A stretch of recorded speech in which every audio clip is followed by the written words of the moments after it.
Shalom saudara, salam sejahtera bagi jemaat Gloria dan jemaat Tuhan dimanapun saudara berada.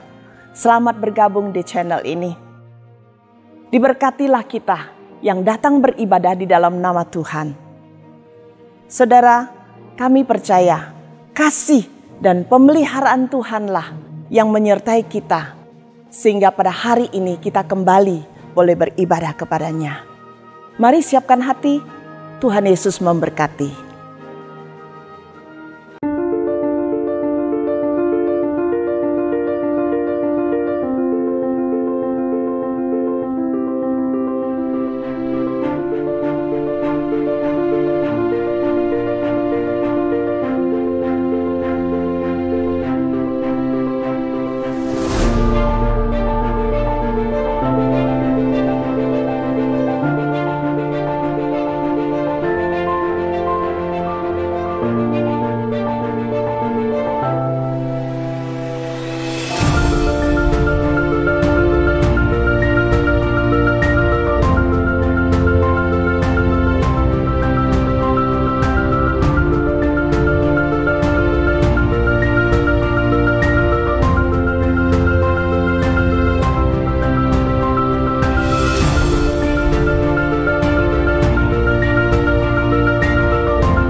Jemaat dipersilakan berdiri.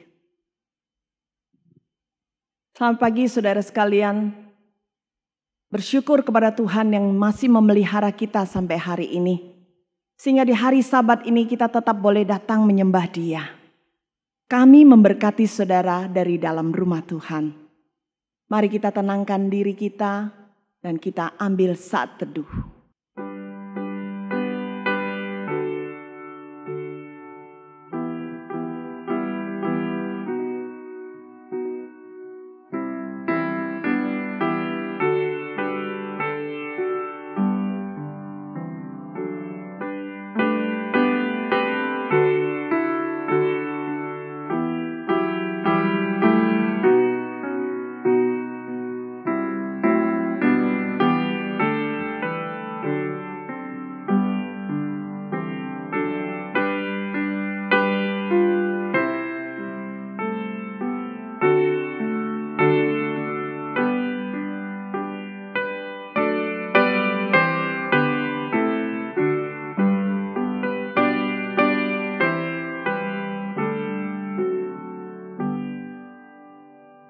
Ibadah pagi ini kita adakan dan mulai dengan pengakuan bahwa pertolongan kita datangnya dari Tuhan yang menciptakan langit dan bumi.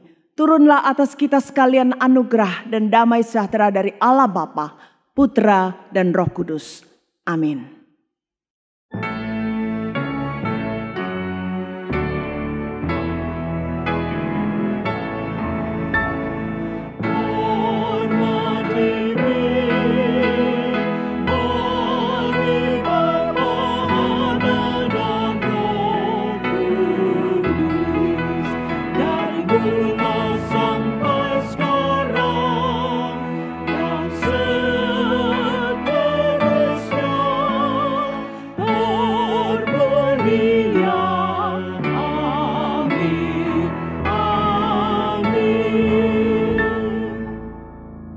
Ya Tuhan, Tuhan kami, betapa mulianya nama-Mu di seluruh bumi.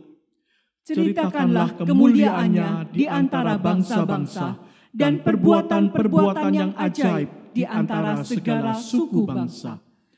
Kepada Tuhan, hai suku-suku bangsa, kepada Tuhan sajalah kemuliaan dan kekuatan. Berilah kepada Tuhan kemuliaan namanya. Bawalah persembahan dan masuklah menghadap Dia.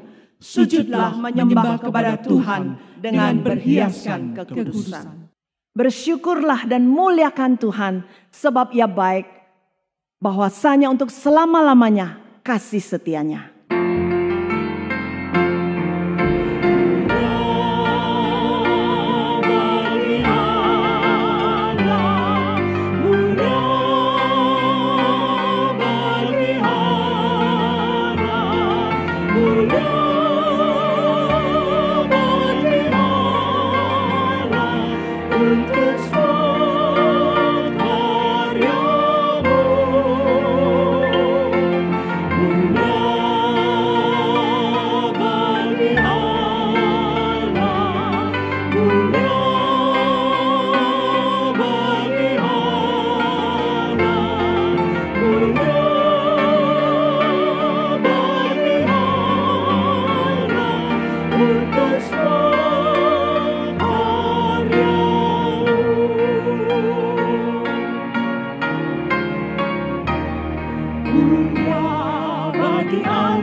Tuhan, Bapa kami yang di surga, mulia hanya untuk Engkau dan milik Engkau.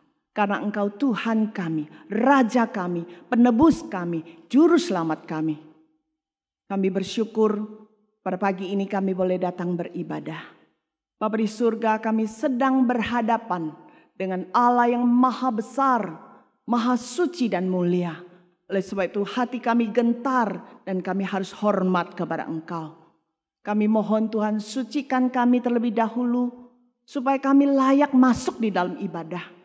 Jikalau ada kesalahan dan dosa kami, ampunilah, luputkan kami dari segala hal yang tidak Engkau berkenan. Kami mohon Tuhan, ajarkan kami, ingatkan kami bahwa Engkau hadir dimanapun kami berada. Baik yang ada di rumah, dimanapun kami sedang menyembah Allah yang maha besar dan mulia. Terima kasih Tuhan, berkati keseluruhan ibadah ini. Dan mulia hanya kembali kepada Engkau. Di dalam nama Tuhan Yesus kami bersyukur dan berdoa. Amin. Firman Tuhan katakan, sebab karena kasih karunia kamu diselamatkan oleh iman. Itu bukan hasil usahamu, tetapi pemberian Allah. Itu bukan hasil pekerjaanmu. Jangan ada orang yang memegahkan diri. Jemaat dipersilakan duduk. Saudara sekalian, kadang kita mengidolakan manusia. Dan kemudian kita kecewa. Karena mereka pun punya kelemahan. Kagumilah Tuhan. Idolakanlah Tuhan kita. Karena kerendahan hatinya. Dia sudah mengosongkan dirinya menjadi hamba. Bahkan mati untuk kita. Dia mengasihi kita tanpa syarat. Bahkan memelihara dan memberkati kita tanpa pamrih. Dia segala-galanya yang patut kita kagumi.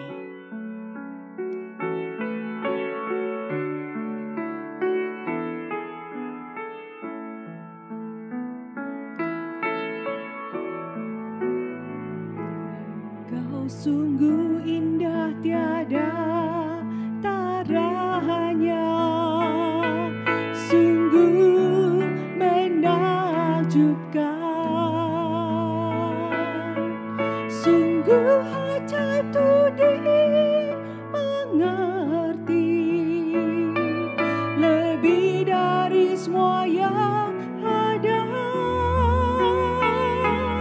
Hikmat-Mu tiada terselami, kasih-Mu dalam tak terduga. Kau sungguh indah tiada taranya, mulia dan berkuasa. Mari jemaat sekalian kita katakan, ku kagum hormat akan Engkau. Ku kagum hormat akan Engkau, ku kagum hormat akan Engkau. Kau Allah yang layak dipuji, ku kagum akan. Sekali lagi katakan, ku kagum akan Engkau. Ku kagum hormat akan Engkau, ku kagum hormat akan Engkau. Allah yang layak dipuji, ku kagum akan Engkau. Saudara, saya memberi saudara waktu sejenak bersyukur di hadapan Tuhan, menyanjung Tuhan kita yang luar biasa, yang tidak ada taranya. Dia memelihara saudara dan saya. Dan apa saja yang Dia lakukan bagi saudara dan saya, bersyukurlah pada pagi ini. Jikalau saudara punya persoalan hidup, punya kesusahan, saat inilah curahkan hati saudara.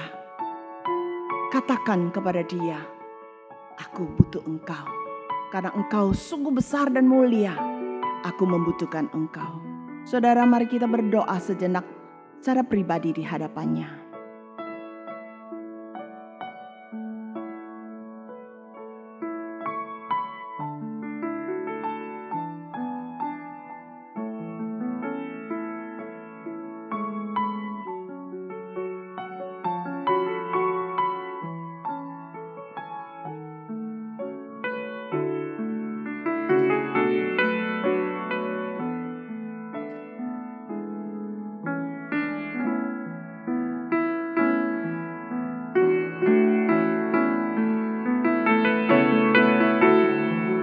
Mari jemaat sekalian kita bangkit berdiri. Kita katakan, ku kagum hormat akan Engkau. Ku kagum hormat akan Engkau, ku kagum hormat akan Engkau. Kau Allah yang layak dipuji, ku kagum akan Engkau. Saudara, mari kita membuka suara berdoa bersama-sama. Pertama-tama kita bersyukur untuk gereja kita yang boleh terus dipakai Tuhan untuk menyelenggarakan acara dan ibadah online. Ada persekutuan doa, ada ibadah yang lainnya. Kita berdoa bersama-sama untuk gereja kita. Kita berdoa untuk hamba-hamba Tuhan yang melayani, para majelis yang melayani di masa pandemi ini. Kita juga berdoa untuk tim multimedia yang melayani, yang bekerja keras untuk mengadakan ibadah online. Yang berikut, mari kita juga menyerahkan pemerintah kita. Tidak gampang berantas masalah COVID ini.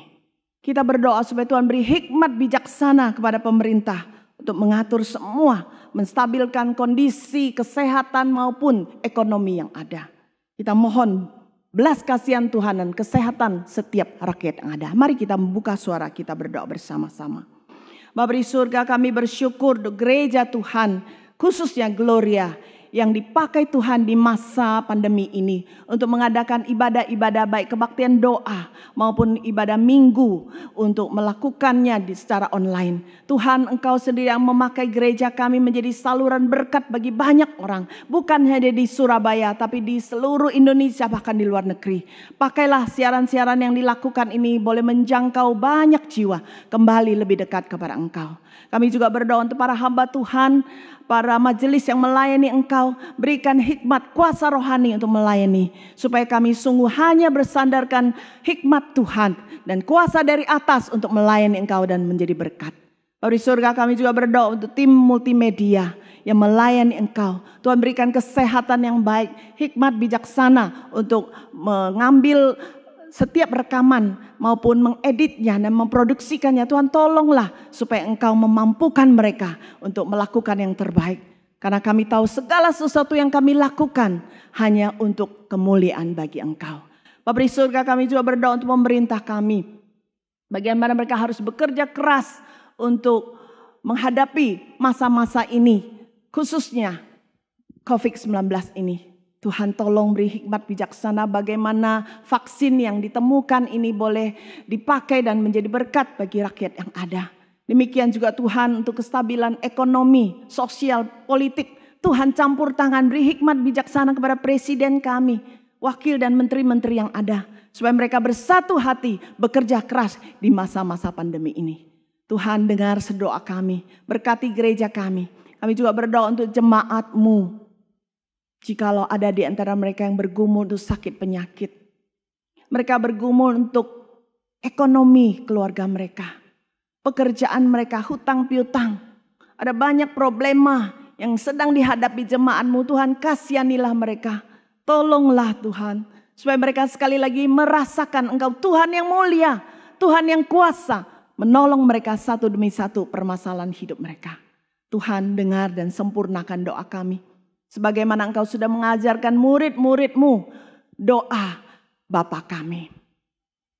Bapa kami yang di sorga, dikuduskanlah nama-Mu, datanglah kerajaan-Mu, jadilah kehendak-Mu di bumi seperti di sorga.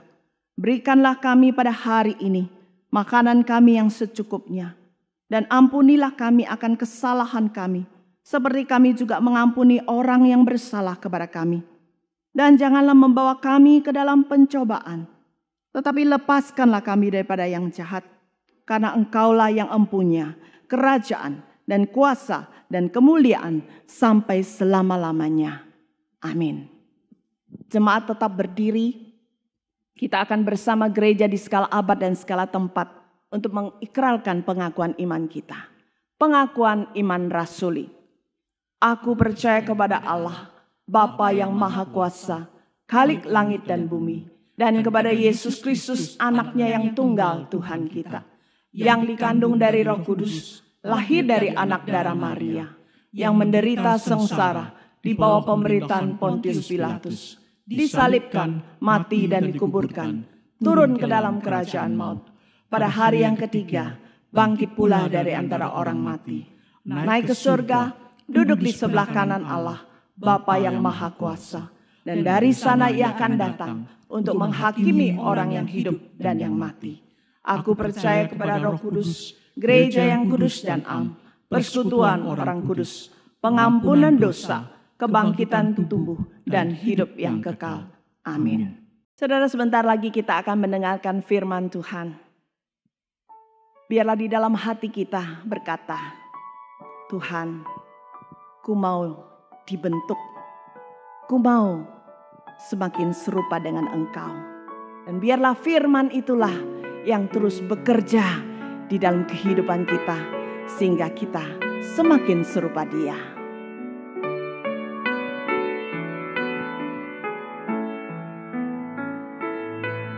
Bagaikan bencana siap dibentuk. Demikian hidupku di tangan-Mu, dengan urapan kuasa Roh-Mu, ku dibaharui selalu. Jadikan ku Allah dalam rumah-Mu, inilah hidupku di tangan-Mu. Bentuklah seturut kehendak-Mu, pakailah sesuai rencana-Mu. Katakan, ku mau serupai. Ku mau seperti-Mu, Yesus. Disempurnakan selalu. Disempurnakan selalu. Di dalam segenap jalanku. Dalam segenap jalanku, Memuliakan nama-Mu. memuliakan nama-Mu. Ku mau seperti-Mu, Yesus. Disempurnakan selalu. Dalam segenap jalanku, memuliakan nama-Mu. Memuliakan nama-Mu.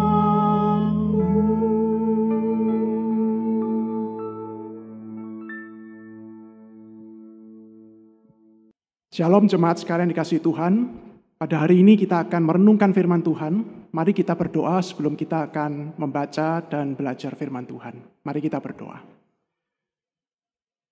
Tuhan, kami akan belajar kebenaran firman-Mu pada saat ini. Tolonglah kami supaya kami bisa memahami dan mengerti akan firman-Mu. Kami juga meminta Tuhan menolong kami supaya kami juga bisa mengaitkannya dengan kehidupan kami pribadi lepas pribadi ya Tuhan. Dan juga Tuhan selalu menolong kami, mendorong kami untuk juga boleh melakukan, menghidupi kebenaran firman Tuhan dalam hidup kami setiap hari. Tolong kami semua, pimpin juga berkati hamba-Mu yang terbatas ini di dalam nama Tuhan Yesus kami berdoa. Amin. Firman Tuhan pada hari ini akan diambil dari Injil Matius pasal yang ke-6, ayat yang pertama. Injil Matius pasal yang ke-6, ayat yang pertama. Demikian bunyi firman Tuhan. Ingatlah, jangan kamu melakukan kewajiban agamamu di hadapan orang, supaya dilihat mereka. Karena jika demikian, kamu tidak beroleh upah dari Bapamu yang di surga. Sekali lagi saya bacakan, ingatlah, jangan kamu melakukan kewajiban agamamu di hadapan orang, supaya dilihat mereka. Karena jika demikian, kamu tidak beroleh upah dari Bapamu yang di surga. Nah, saudara-saudara, tentunya bukan berarti ketika Tuhan Yesus mengatakan hal ini kepada kita di dalam firman ini, maka kita itu kemudian tidak boleh melakukan tindakan rohani, kegiatan rohani, atau yang memakai bahasa Alkitab itu kewajiban agama kita di depan orang, ya. Karena kadang-kadang bukan mau nggak mau, kita itu memang seringkali melakukan kegiatan rohani itu bersama-sama dengan saudara seiman kita.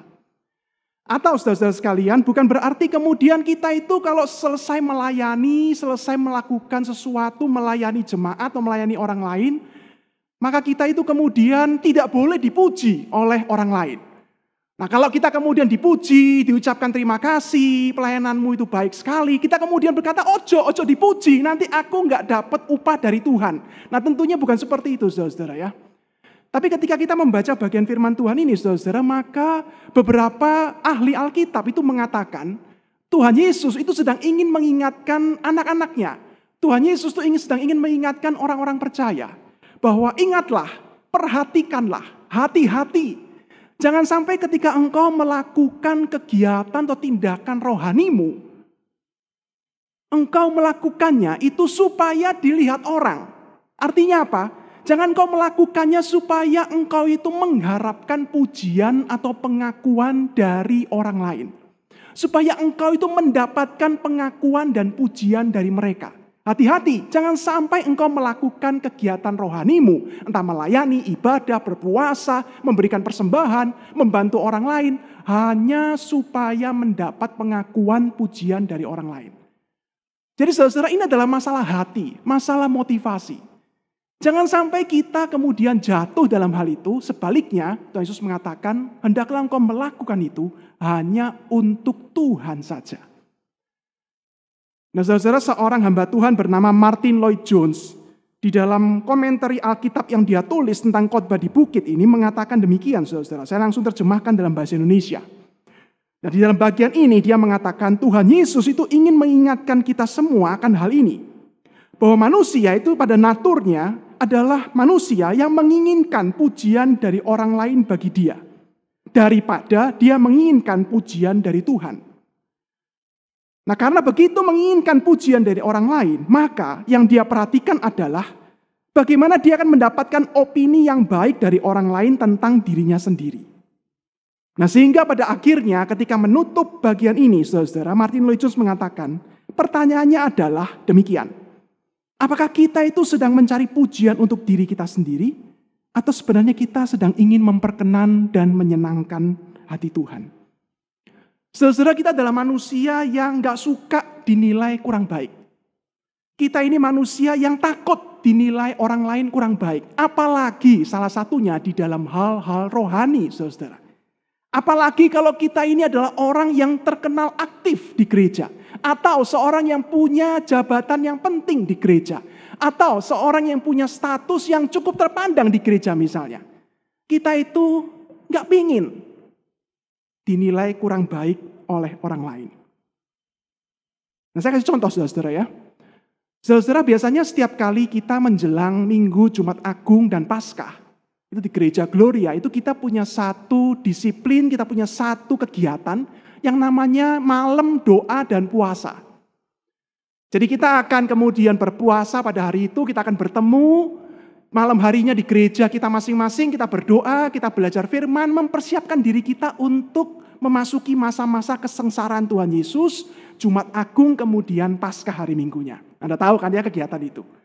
Nah saudara-saudara, sebagai hamba Tuhan tentunya saya mengikuti hal itu. Dan saya berpuasa, saya kemudian juga malam harinya berkumpul di gereja Gloria dekat rumah saya untuk berdoa bersama dengan jemaat dan belajar kebenaran firman Tuhan.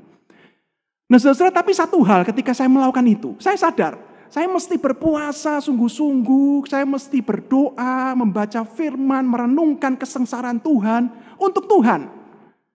Tetapi ada satu hal yang selalu menjadi pergumulan setiap kali memasuki momen-momen seperti itu. Apa itu? Seperti yang dikatakan Tuhan. Pergumulan untuk jangan sampai saya dinilai kurang baik oleh jemaat Tuhan. Bagaimana mungkin pendetanya itu kemudian dinilai kurang baik ketika memasuki masa momen-momen seperti ini. Nah sehingga saudara-saudara, walaupun saya berpuasa, saya kemudian menahan diri pada hari itu dari makan, kemudian saya ikut doa malam harinya. Satu hal yang selalu muncul dalam pikiran saya yang saya coba untuk gumulkan dan jangan terus menguasai hidup saya. Yaitu saya nggak mau kelihatan kurang baik kalau tidak berpuasa, saudara. Bayangkan ketika nanti hadir di gereja pada malam doa puasa itu. Kemudian pemimpin pujian di akhir kegiatan, di akhir acara berkata, jemaat, adakah di sini yang berpuasa pada hari ini? Terus kemudian saya nggak angkat tangan saudara.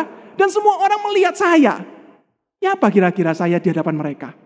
Maka kadang-kadang ketika saya berpuasa, saya tahu saya hanya ingin berpuasa menyenangkan Tuhan, mencari kehendak Tuhan, merendahkan diri di hadapan Tuhan. Tapi perasaan untuk tidak mau malu di hadapan jemaat, di hadapan orang itu selalu muncul. Ketika saya itu bergumul dan belajar untuk berpuasa pada hari itu. Manusia itu pada dasarnya, seperti kata Martin Lloyd-Jones, adalah manusia yang ingin mencari pujian bagi diri sendiri. Daripada pujian dari Tuhan. Nah saudara-saudara, tetapi ketika kita kemudian menjalani masa-masa pandemi seperti ini dan sudah hampir 6 bulan saudara-saudara, kita itu ada di situasi seperti ini. Saudara-saudara, kita itu kemudian melihat bahwa ternyata apa yang dikatakan Tuhan Yesus itu literally, letter luck, benar-benar kita alami saudara-saudara. Kita melakukan kegiatan rohani kita tidak lagi di depan manusia lain, saudara, kecuali anggota keluarga kita sendiri. Beberapa dari Anda mungkin bahkan sendirian di kamar atau tempat kos Anda. Kita benar-benar literally sekarang. Bukan lagi Tuhan minta jangan laku hati-hati, jangan sampai di depan orang untuk dipuji mereka. Kita sekarang benar-benar sudah beberapa bulan ini melakukan kegiatan rohani kita. Tidak lagi di depan orang lain.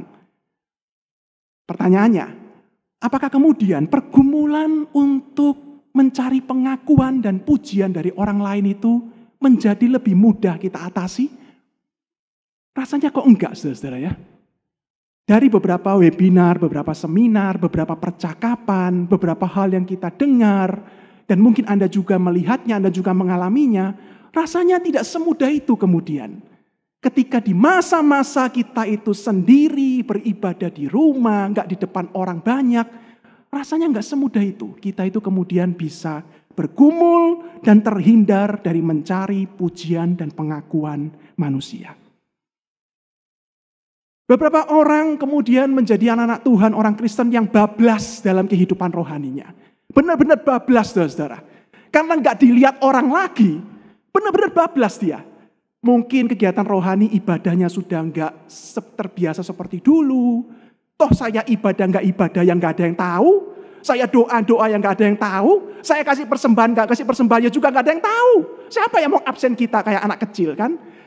Kadang-kadang ada anak Tuhan yang benar-benar bablas sudah. Karena enggak ada yang lihat lagi, saudara. Tapi ada juga yang masih struggle dan bergumul dengan itu. Sehingga kadang-kadang keluar pertanyaan kepada para pendeta atau hamba Tuhan. Pak, boleh enggak kalau hari Minggu saya enggak ikut ibadahnya Gloria. Tapi ibadahnya gereja sebelah. Boleh enggak? Atau, ya apa ini? Ini waktunya sepi sekali pandemi ini. Apakah saya boleh stop kasih persembahan? Janji, nanti kalau Tuhan berkati, aku akan kasih persepuluhan. Saya akan kasih persembahan lagi. Saudara-saudara, pertanyaan-pertanyaan pergumulan seperti itu mulai banyak muncul di mana-mana. Bahkan mungkin Anda pernah menanyakannya, atau kita sebagai hamba Tuhan, sebagai majelis gereja, pernah ditanyakan pergumulan seperti itu. Saudara, sebenarnya kenapa kita itu bergumul dengan pertanyaan seperti itu, padahal nggak ada orang lagi yang melihat kita sedang ibadah. Saudara, mungkin salah satunya, karena kita itu takut. Malu nanti kalau ketahuan. Kalau ketahuan tiba-tiba ditanyain temen, minggu barusan bagus ya khotbahnya di Gloria ya. Kalau kita nggak khotbah ibadah di Gloria waktu itu, saudara, ya apa jawabnya kita? Ya, tapi sih. Tapi kita nggak dengar waktu itu khotbahnya apa. Karena kita sedang ikut ibadah di tempat lain. Sehingga saudara, mungkin kadang-kadang kita itu bergumul dengan ini, kita bertanya, kita mencari kepastian jawaban ini. Karena mungkin kita itu nggak mau malu kalau ketahuan. Tapi kalau kita bisa pegang jawabannya, kalaupun kita ketahuan, kita bisa jawab. Aku sudah tanya, dan aku sudah dapat jawabannya. Nggak apa-apa kan? Nah, saudara, sehingga memang walaupun sekarang kita secara literally, letterlek, sungguh-sungguh, tidak lagi melakukan kegiatan rohani di depan orang. Rasanya tidak semudah itu, saudara. Untuk bisa kemudian kita itu mengatasi hambatan untuk mencari pengakuan dan pujian orang. Saudara, kita itu ternyata tidak mudah untuk bisa melepaskan diri dari melakukan kegiatan rohani, tindakan-tindakan rohani kita. Untuk tidak semata-mata hanya mencari pengakuan dari manusia.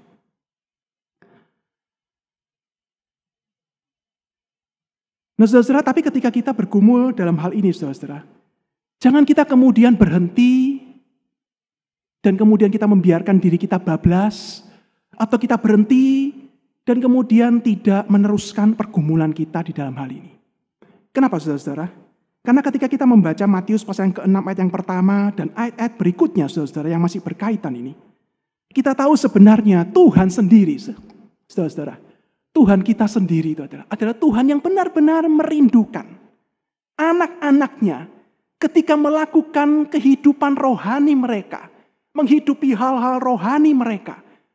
Itu mereka benar-benar menghidupinya dengan tulus bagi Tuhan. Allah itu sungguh-sungguh merindukan itu, saudara. Ini bukan sebuah perintah, tapi sungguh-sungguh kerinduan Tuhan bahwa ketika kita menghidupi hal-hal rohani ini, entah itu beribadah, berdoa, berpuasa, memberikan persembahan, memberikan sedekah. Kita itu benar-benar melakukannya dengan hati untuk Tuhan.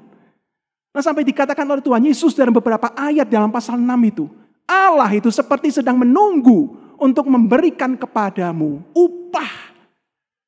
Ketika kita benar-benar memberikan hati kita melakukan semua itu bagi Tuhan.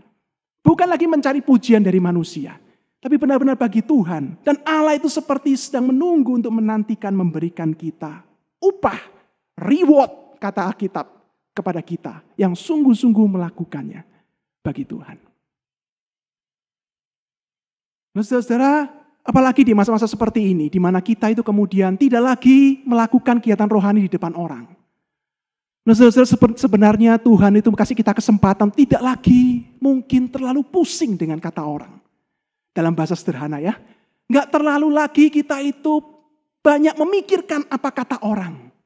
Kita benar-benar bisa untuk belajar sungguh-sungguh Tuhan di tengah-tengah kesendirian, beribadah, berdoa, berpuasa, membaca firman, apapun kegiatan rohani itu. Kita sungguh-sungguh melakukannya tanpa kita perlu lagi berpikir apa kata orang. Bagaimana kalau begini? Karena kita benar-benar sedang diberikan waktu untuk sungguh-sungguh sepertinya pribadi dengan Tuhan. Sungguh-sungguh seperti sedang berdua dan privasi dengan Dia. Tuhan seperti seakan-akan sedang menyingkirkan beberapa hal yang akan menghambat itu. Dan kemudian memberikan kita sementara waktu untuk kita sungguh-sungguh bisa belajar memberikan hati kita sungguh-sungguh tulus kepada Tuhan. Nah, pertanyaan kemudian saudara, bagaimana kita akan menghidupi hal ini saudara? Bagaimana kita akan melakukan dan mencoba untuk menghidupi hal ini saudara? Nah, saudara, karena ini adalah masalah hati kepada Tuhan saudara, maka kita mesti ingat beberapa hal. Paling enggak 2 hal saudara. Yang pertama, saudara, kita mesti mengingat yang pertama, siapa kita dengan Allah kita. Relasi seperti apa antara kita dengan Allah yang kepadanya kita berikan hati kita, berikan kehidupan iman dan rohani kita kepada Dia. Siapa Dia, saudara, dalam kehidupan kita? Nah, saudara, kalau kita baca Matius pasal yang ke-6 ayat yang pertama, dan juga ketika kita melihat khotbah di bukit Matius pasal yang ke-5 sampai yang ke-7 ini, Tuhan Yesus menyebutkan kepada kita, kepada para muridnya, siapa Allah dalam kehidupan mereka. Nah, Yesus mengatakan, Dia itu adalah Bapamu yang di surga. Dia itu adalah Bapamu yang di surga. Nah, sampai Yesus mengatakan nanti mengajarkan kepada para muridnya dan kita itu doa Bapa kami yang di surga.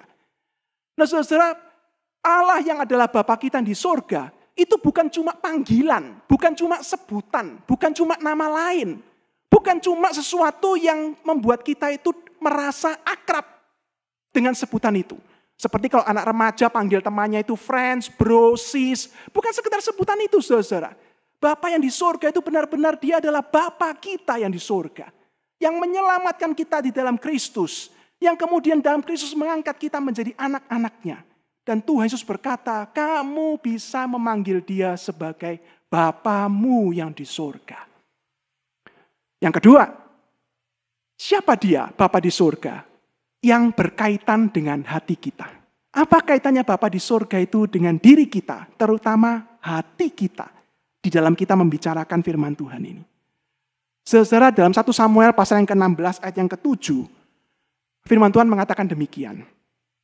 Tetapi berfirmanlah Tuhan kepada Samuel, janganlah pandang parasnya atau perawakan yang tinggi, sebab aku telah menolaknya. Bukan yang dilihat manusia yang dilihat Allah.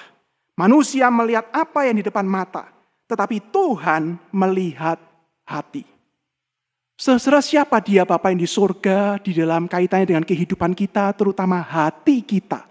Yang Tuhan ingatkan untuk punya motivasi yang sungguh-sungguh di hadapan Tuhan. Di dalam hal-hal rohani yang kita lakukan bagi Dia itu. Saudara, Dia adalah Bapa di surga yang melihat dan tahu kedalaman hati kita. Saudara, Dia adalah Bapa di surga yang melihat dan tahu kedalaman hati kita ini seperti apa. Saudara, sehingga bagaimana kita akan berhadapan dengan Dia? Kalau Dia itu tahu, saudara, kedalaman hati kita. Tetapi Dia adalah Bapa kita yang di surga. Saudara, satu kata yang kita bisa gunakan. Saudara, kita nggak perlu lagi jaim kepada Tuhan. Saudara, kita nggak perlu lagi mencoba untuk menata diri kita. Seakan-akan dia nggak tahu dalamnya hati kita ini seperti apa. Karena saudara, dia adalah Bapa di sorga yang tahu hati kita. Dan dia itu mau mendekat dan kita mendekat kepada dia. Berrelasi dengan dia sungguh-sungguh. Dan dia mau menolong kita dalam hal ini. Dia tahu kok dalamnya hati kita itu seperti apa. Maka saudara, bagaimana kemudian kita akan menghidupi firman Tuhan ini, saudara? Nah, saudara, dalam Alkitab, terutama kalau bicara antara relasi Tuhan dengan umatnya, relasi anak-anak Tuhan dengan Allah, dalam kaitan dengan hati kepada Tuhan, saudara, maka paling banyak hal itu kita temukan di dalam kitab Mazmur, saudara. Nah, di dalam kitab Mazmur, saudara, kita itu melihat bahwa Mazmur itu penuh dengan ucapan-ucapan dari kita, manusia, kepada Tuhan. Dan Mazmur ditulis oleh beberapa orang. Ada seorang raja, ada pelayan-pelayan ibadah, ada pemimpin umat. Mereka adalah orang-orang yang mencoba untuk tidak lagi jaim. Mencoba menata-nata diri supaya kelihatan baik di hadapan Tuhan. Mereka adalah orang-orang yang Mazmurnya kalau kita baca itu mereka orang-orang yang membuka hati dan dirinya di hadapan Tuhan. Mencoba membuka dan memberikan ekspresi kepada Tuhan apa yang mereka itu rasakan, pikirkan. Kesedihan, kemarahan, kadang-kadang kejengkelan, ketakutan, kekhawatiran.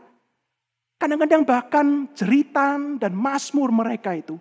Sepertinya mereka itu nggak khawatir untuk dinilai orang kurang iman di hadapan Tuhan. Dan di hadapan orang lain. Tapi bukan berarti mereka nggak sopan dan seenaknya di hadapan Tuhan, saudara ya. Tapi mereka itu seperti datang merendahkan diri di hadapan Tuhan, membuka hati mereka kepada Tuhan yang memang tahu semuanya dalam kedalaman hati mereka. Dan mereka itu seperti membukanya, merendahkan diri. Karena mereka tahu mereka butuh pertolongan Tuhan dalam hidup iman dan hidup rohani mereka. Nah, salah satu yang kita bisa pelajari dari Mazmur 139, kita baca dari ayat 23 sampai 24, saudara. Sebuah doa di hadapan Allah yang Maha Tahu. Di bagian akhir ayat 23 sampai 24, Mazmur 139 itu, pemazmur mengatakan demikian. Yang pertama, selidikilah aku ya Allah. Kenalah hatiku, kenalah pikiranku. Pemazmur membuka dirinya dan dia mempersilahkan Tuhan, selidikilah hati dan pikiranku. Jangan-jangan kadang-kadang aku pun gak sadar dalam hati dan pikiranku ini ada apa.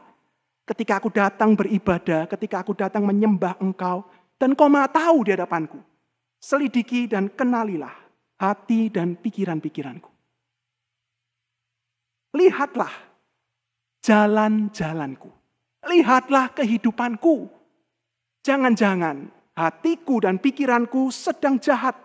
Sehingga jalanku itu serong di hadapanmu. Kalau itu yang terjadi Tuhan, aku minta kepadamu, tolong tuntunlah aku di jalan yang kekal. Tuntunlah aku di jalanmu sesuai dengan firman-Mu yang kekal. Saudara, ketika kita ada di masa-masa sendiri seperti ini dalam kegiatan rohani kita hampir setiap minggu sampai saat ini. Saudara, kita diberikan kesempatan oleh Tuhan untuk sementara dijauhkan dari orang-orang yang kita sering cari pengakuan dan pujian mereka. Dan sekarang kita itu dipersilakan Tuhan untuk membuka hati dan pikiran kita. Gak perlu lagi kita mikir orang lain malu, nanti dilirik, ataupun diapa-apain. Karena mereka gak ada di samping kita. Tapi kita membuka hati dan pikiran kita. Mempersilakan Tuhan melihat jalan-jalan hidup kita. Mempersilahkan Tuhan melihat ketika kita melakukan kegiatan-kegiatan rohani kita di dalam kesendirian kita itu. Dan kalau kita itu sadar, Tuhan, kenapa aku sampai seperti ini? Kita bisa minta kepada Bapa di surga. Bapa, tolonglah aku untuk hidup di jalan-Mu yang kekal. Sungguh-sungguh memberikan hati di dalam hal-hal rohani ini bagi Tuhan sendiri. Nah, saudara, saya berikan contoh ya. Saudara, pada waktu saya ikut sebuah seminar, webinar, kalau bahasa sekarang itu, beberapa saat yang lalu, salah satu pembicaranya adalah seorang pengusaha. Pengusaha masih muda sekali, saudara. Dan ini adalah anak Tuhan yang baik sekali. Dia tinggal di Jakarta, dia punya sebuah perusahaan, yang cukup lumayan besar. Dan dia kemudian menyaksikan imannya. Nah, salah satu yang dia saksikan adalah kehidupan dia di dalam salah satu kegiatan rohani yang kita sering lakukan, saudara. Yaitu memberi persembahan. Nah, saudara, dia jujur sekali di hadapan Tuhan dan dia kemudian menyaksikannya kepada kami yang mendengar. Dia mengatakan demikian. Dia mengatakan, saudara, tiba-tiba ketika masuk masa pandemi ini di mana perusahaan kami itu bergumul sekali dengan pemasukan, dengan menggaji karyawan, dengan ini dan itu. Saya tiba-tiba mulai sadar, kok tiba-tiba aku di hadapan Tuhan tuh mulai hitung-hitungan. Sampai kalau kasih persepuluhan itu, ngitungnya sampai koma terakhir di hadapan Tuhan. Sampai dia kemudian mencoba membuka diri berdoa, Tuhan, uji hatiku, aku ini opo sekarang ini. Biasanya kasih persepuluhan itu dengan gampang, ambil atau transfer ke gereja dengan begitu mudah. Loh kok tiba-tiba aku ini sekarang hitung-hitungan sampai koma terakhir. Loh apa aku ini gak bisa bersyukur tak? Apa aku ini kemudian anggap yang lalu itu kayak apa? Nah sehingga saudara-saudara dia itu kemudian mencoba untuk jujur di hadapan Tuhan. Mempersilahkan Tuhan membuka hatinya, memperlihatkan kepada dia kenapa dia. Nah sehingga dia mengatakan jangan-jangan aku khawatir. Jangan-jangan aku ini sedang jatuh dalam cinta uang. Jangan-jangan aku lupa bahwa hidup hari depanku dan usahaku itu ada tangan Tuhan. Dan aku mulai merasa uang itu mulai di atas segala-galanya. Nah sehingga kepada Tuhan pun dia itu hitung-hitungan dalam persembahan. Nah sehingga saudara dia minta Tuhan menolong dia, memberikan dia keberanian, kekuatan dan iman. Tetap bisa bersyukur, tetap bisa memberi dengan sukacita. Sebagaimana yang Tuhan rindukan dalam hidup anak-anaknya. Nah saudara bagaimana kalau kita mengaitkannya dengan kehidupan kita? Dalam beribadah. Saudara apakah engkau mulai merasa bosan menjalani ibadah yang model seperti ini? Kalau kita mulai merasa jenuh, bosan cuma berhadapan dengan layar, gadget, TV, HP kita. Saudara kita bisa datang kepada Tuhan. Tuhan kenapa aku mulai bosan seperti ini? Dan kita mulai minta Tuhan menolong kita. Dan kita bisa seperti pemazmur saudara. Yang belajar berseru kepada dirinya dan minta Tuhan. Tuhan tolong aku bisa berseru. Puji Tuhan hai jiwaku. Bersyukurlah kepadanya. Aku masih bisa ibadah seperti ini. Masih bisa dengar firman Tuhan. Tolonglah Tuhan supaya aku tetap punya hati yang masih bisa terus berkobar untuk beribadah. Saudara ketika kita berhadapan dengan momen persembahan. Dan seakan HP kita itu begitu berat kita angkat untuk scan QRIS di depan kita itu. Saudara apa yang kita katakan kepada Tuhan? Ketika kita berkata, toh yang gak ada yang lihat. Kalau anak kita tanya, papi gak ngasih persembahan, kita bisa kasih alasan apapun. Saudara apa kita kemudian bisa menjerit kepada Tuhan, Tuhan tolong aku. Apakah aku masih bisa bersyukur kepadamu? Apakah aku masih bisa bersyukur kau masih pelihara aku sampai saat ini walaupun sulit saat ini. Dan kita minta Tuhan tolong Tuhan, beri aku iman, kekuatan. Ucapan syukur. Sukacita dalam memberi walaupun dalam kesusahan seperti ini. Dan kita berani untuk memberi kepada Tuhan. Sungguh-sungguh membuka hati kepada Tuhan. Ketika kita melayani di dalam kesendirian. Rekaman sendirian di rumah. Rekaman di gereja gak dilihat orang. Saudara apakah itu momen di mana kita bisa berkata kepada Tuhan. Tuhan gak ada yang melihat. Momen di mana engkau mungkin mau. Engkau dan kami. Kami benar-benar hanya melayani kepada Tuhan. Engkau yang melihatnya dan engkau akan memberkatinya. Dan engkau berikan momen itu dalam pelayanan seperti ini. Saudara, mungkin saat-saat seperti ini adalah saat-saat di mana Tuhan itu sedang ingin membimbing kita, memurnikan kita. Untuk kita benar-benar sungguh-sungguh tulus punya hati. Yang sungguh-sungguh kita berikan buat Tuhan dalam segala kegiatan, segala hal-hal rohani yang kita lakukan bagi Dia. Saudara, tapi bagaimana kemudian pertanyaan berikutnya? Pak, lalu pertanyaan terakhir, apa yang Tuhan akan berikan sebagai reward, sebagai upah kepada orang yang sungguh-sungguh mau memberikan hati, motivasi yang tulus kepada Tuhan. Apa upahnya? Apa rewardnya? Nah saudara, ini pertanyaan yang agak aneh ya. Tapi rasanya kita bertanya saudara. Loh karena Tuhan Yesus ngomong, nanti Bapamu akan kasih kamu upah. Kalau kamu sungguh-sungguh kasih hati buat Dia. Loh tapi yang anehnya itu loh, ini kan beribadah, memberi, berpuasa, melakukan untuk Bapa. Loh mosok njaluk upah, mosok minta nunggu reward. Tapi Yesus ngomong saudara, Bapamu akan kasih kamu upah. Apa upahnya? Nah saudara, karena ini masalah hati saudara. Salah satu ayat di dalam Matius 5 ayat yang ke-8, masih dalam khotbah di bukit, itu mengatakan kepada kita. Nah ini perkataan Tuhan Yesus ya. Berbahagialah orang yang suci hatinya. Kenapa? Karena mereka akan melihat Allah. Suci hatinya, tulus, tidak bercampur dengan sesuatu yang jahat. Mau menjaga diri tulus dan suci di hadapan Tuhan. Mereka akan melihat Allah.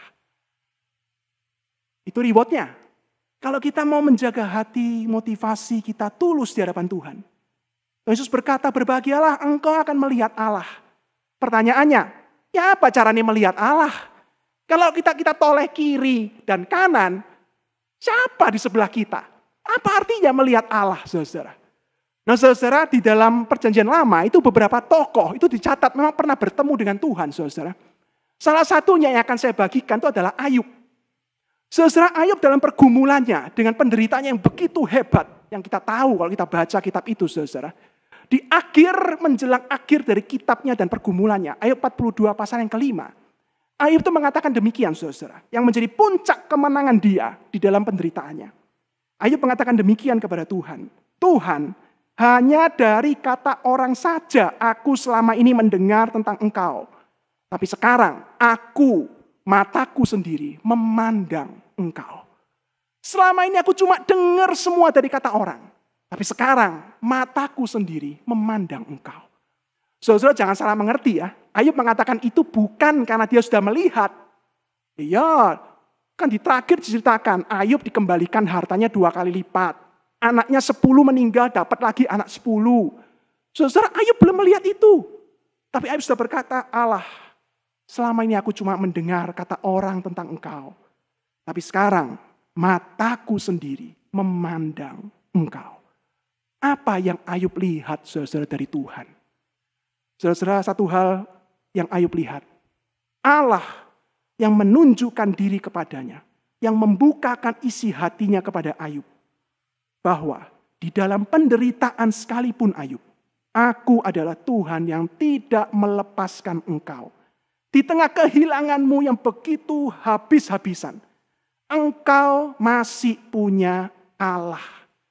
Engkau sedang memandang kepada Bapamu yang memelihara di surga.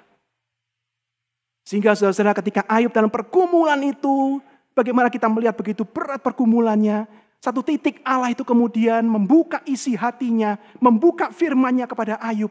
Dan Ayub berkata kemudian, Tuhan, aku sudah memandang Engkau sendiri dengan mataku. Aku tidak lagi cuma mendengar kata orang tentang Engkau, tapi sungguh-sungguh aku sudah melihat Engkau. Dan sekarang aku mau merendahkan diri dan duduk diam di hadapan-Mu. Dia sudah melihat apa yang Tuhan nyatakan, isi hati Tuhan, firman-Nya, penyertaan-Nya. Dan Ayub kemudian tenang, berhenti, dan dia berjalan dalam kekuatan Tuhan dalam pergumulannya.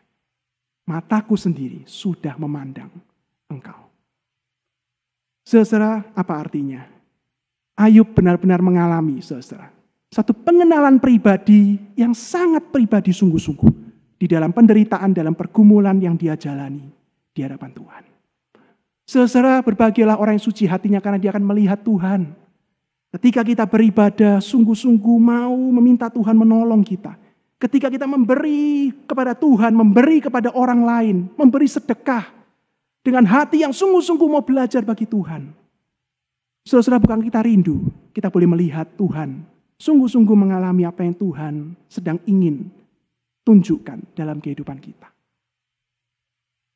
Dan di sanalah kita tahu, Tuhan, aku bukan cuma lagi mendengar kata-kata tentang Engkau.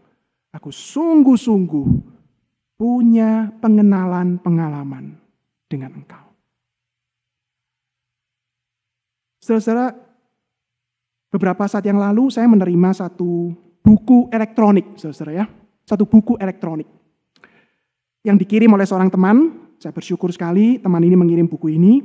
Ternyata buku ini adalah buku yang ditulis oleh dosen-dosen dari Universitas Kristen Petra di Surabaya, saudara.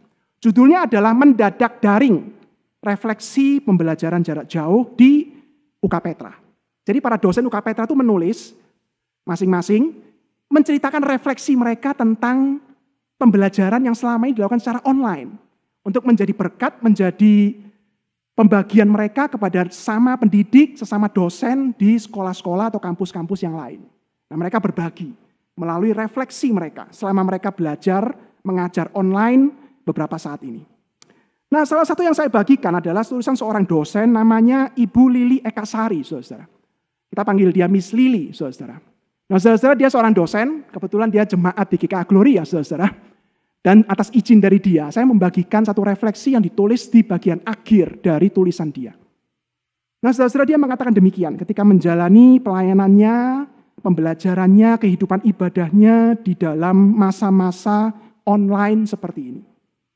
Nah, dia mengatakan demikian. Tuhan itu sungguh cinta pada saya. Saya maknai pembelajaran jarak jauh sebagai upaya Tuhan menyatakan cintanya pada saya. Bukankah selama ini saya melakukan saat teduh sambil memikirkan tugas?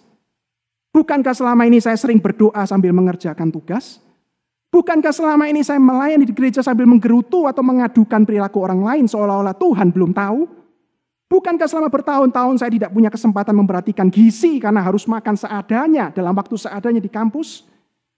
Nah, dia mengatakan sekarang di hadapan Tuhan saya tidak punya alibi lagi di hadapan Sang Hakim Agung. Saya dikasih kesempatan lebih dari cukup untuk berdiam diri menyelidiki semua motivasi pelayanan saya. Dan ketika waktunya tiba dan nama saya dipanggil, saya boleh mendengar sapaan Sang Pemilik kehidupan. Well done, baik engkau hambaku yang baik dan setia. The Lord is my shepherd. Tuhan adalah gembalaku. Aku tak akan kekurangan. Saudara, di akhir dari segalanya, saat ini kita sebagai gereja Tuhan sedang membingungkan satu hal, saudara. Bagaimana caranya akan membuka gedung gereja kembali bagi jemaat Tuhan, bagi kita semua. Anda mungkin sedang menantikan dengan begitu sangat, kapan saya bisa ke gereja lagi? Kapan saya bisa melayani lagi dengan begitu biasa seperti dulu? Tapi saudara, tahukah kita bahwa kitalah gereja di hadapan Tuhan? Kitalah persekutuan anak-anak Tuhan. Dan saudara, jangan-jangan untuk saat seperti ini, Allah itu sedang ingin memurnikan, membaharui, memurnikan hati dan motivasi kita di hadapannya. Dengan kesendirian seperti ini. Sebelum nanti di dalam kehendaknya, dia akan persilakan kita kembali berkumpul dengan pembaharuan yang sudah dia kerjakan bagi kita. Kiranya Tuhan menolong kita saudara ya, dalam kehidupan kita yang masih tidak mudah ini. Terus menjaga hati kita di hadapan Tuhan. Dalam ibadah, kegiatan rohani yang kita lakukan di hadapan Dia. Amin. Mari kita berdoa saudara. Mari kita berdoa.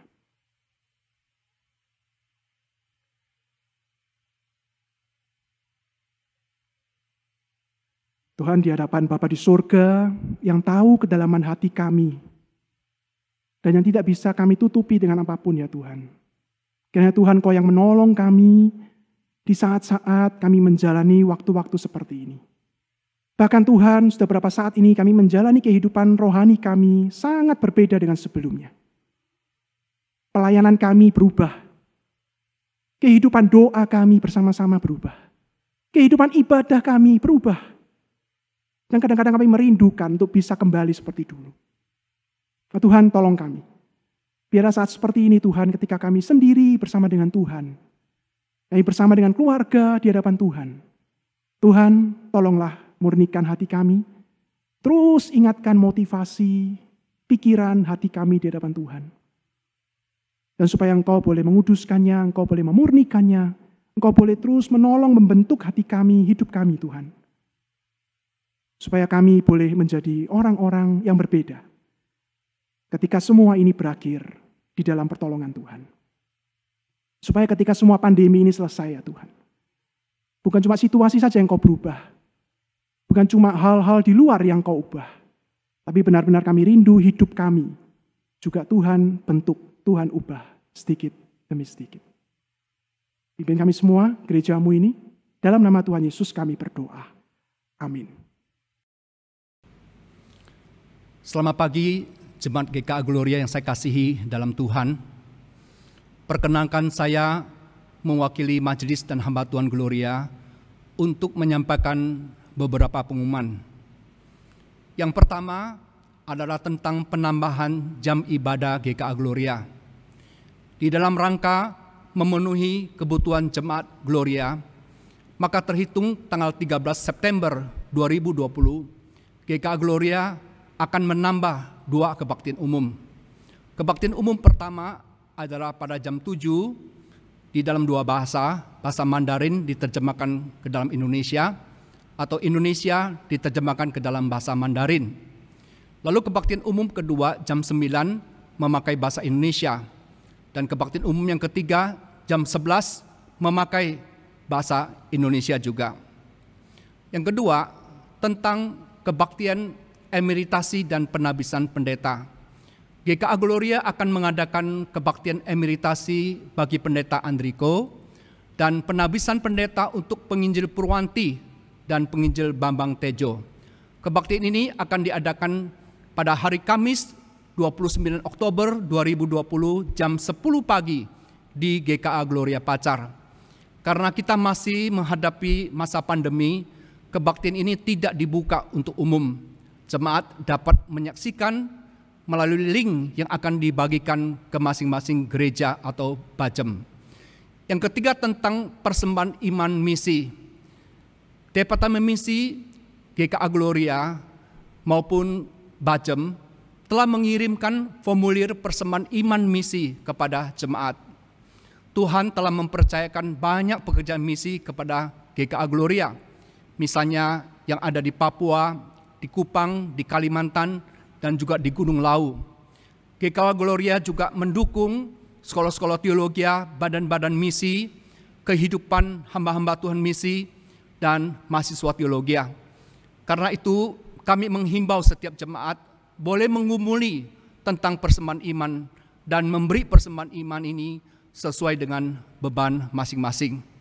Yang keempat tentang rekening pengobatan hamba Tuhan.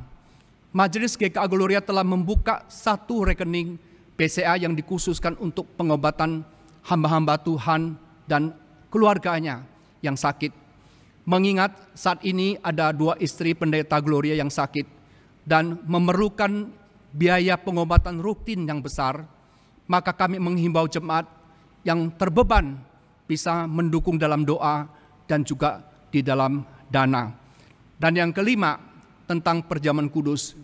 GKA Gloria akan mengadakan perjamuan kudus pada minggu pertama 1 November tahun 2020 dalam 3 kebaktian umum, jam 7, jam 9, dan jam 11. Untuk roti dan anggur akan disediakan di tata usaha gereja masing-masing. Jemaat bisa datang untuk mengambilnya dan ikut serta dalam perjamuan kudus ini. Terima kasih, Tuhan memberkati kita semua. Amin. Jemaat sekalian, Tuhan sudah memberi yang terbaik. Nyawanya sendiri Dia korbankan bagi kita. Kini, saudara dan saya diberi kesempatan untuk menyatakan kasih kita lewat persembahan. Siapkan ponsel saudara untuk scan QRIS dan saudara juga bisa transfer ke rekening gereja masing-masing. Mari kita bertekad untuk senantiasa hidup bukan untuk menyenangkan manusia, tetapi menyenangkan Tuhan saja.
Senangkanku,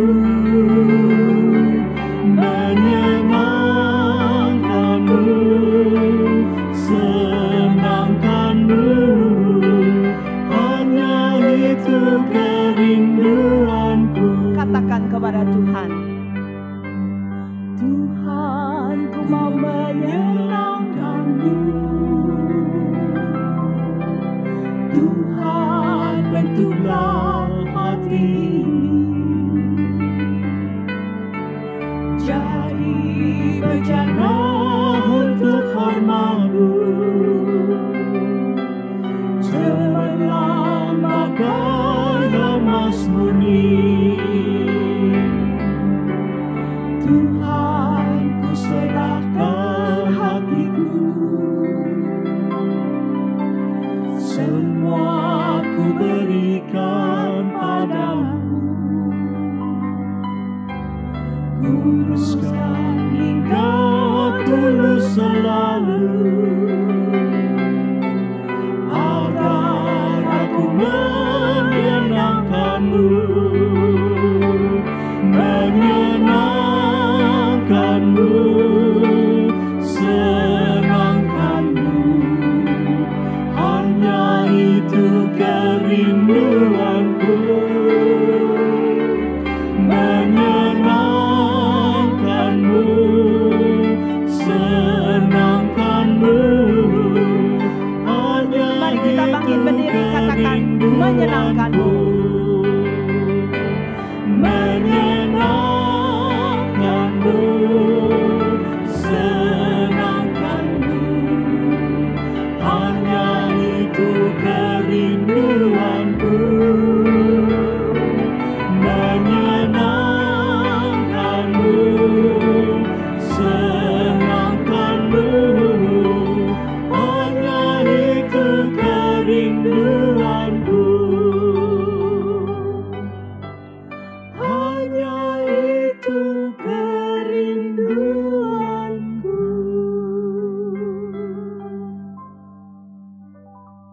Tuhan, untuk hidup yang singkat ini, kami bertekad hanya menyenangkan-Mu.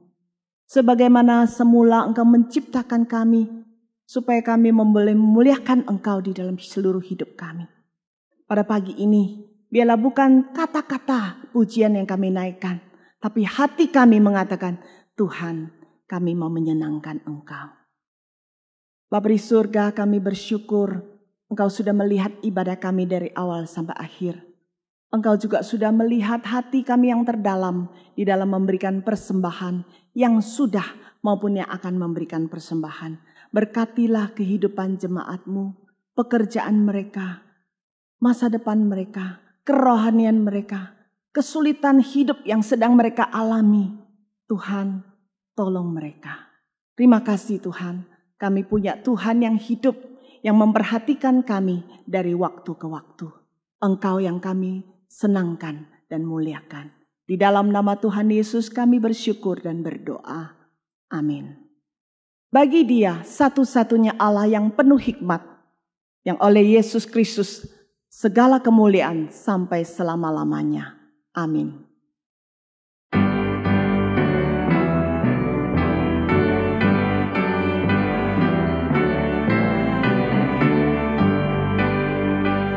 Puji Allah Bapa Putra, puji Allah Roh Kudus, ketiganya yang besar, pohon selamat sumber berkah.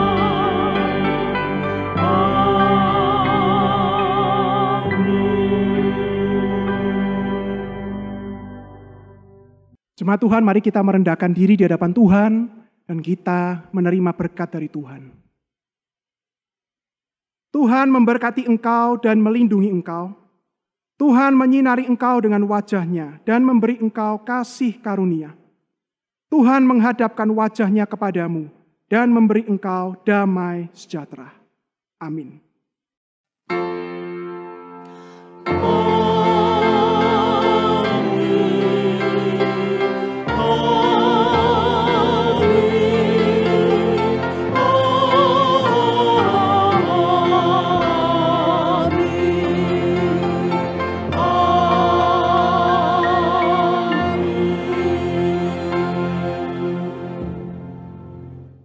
Silakan duduk, saat teduh kebaktian selesai. Selamat hari Minggu, Tuhan berkati saudara.